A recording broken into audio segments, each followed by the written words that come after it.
নমস্কার বন্ধুরা, শিবানী কিচেনে আপনাদেরকে স্বাগত। আজকে আমি মসুর ডালের বড়া করব।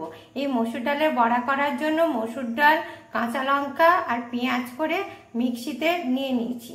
এবার এটাকে ঘুরিয়ে নেব। মসুর ডালটাকে 2 ঘন্টা আগে ভিজিয়ে রেখেছিলাম, কি সুন্দর ভিজিয়ে রেখেছে। এবার চলুন মিক্সিতে এটা ঘুরিয়ে নিই। বন্ধুরা, প্রথমে কয়েকটা শুকনো লঙ্কা ভেজে নিচ্ছি, ওগুলো ভাজা হয়ে গেছে, এবার তুলে নিচ্ছি।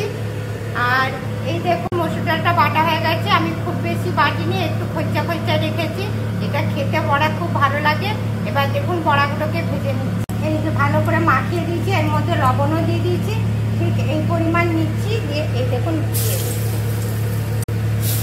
আপনারাও ঠিক এইভাবে বড়া ভাজবেন, দেখবেন দারুণ খেতে লাগবে।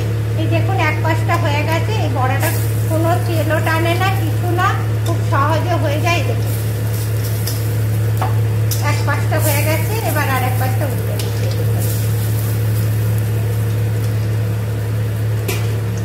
এবার আবার দিয়ে দিচ্ছি।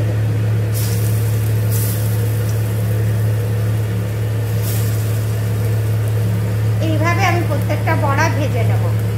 বন্ধুরা, কি সুন্দর বড়াগুলো ভাজা হয়ে গেল মুচমুচে।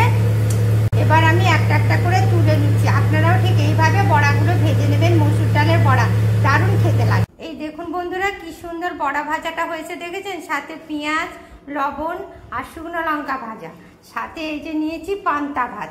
এই পান্তা ভাত থাকলে আর কিছু চাই না। আপনারাও এরকম বড়া ভাজা দিয়ে পান্তা ভাত খাবেন এই গরমকালে, দেখবেন কি দারুণ খেতে লাগে। চলুন এবার খাওয়া যাক। এই দেখুন কি সুন্দর বড়া ভাজাটা হয়েছে।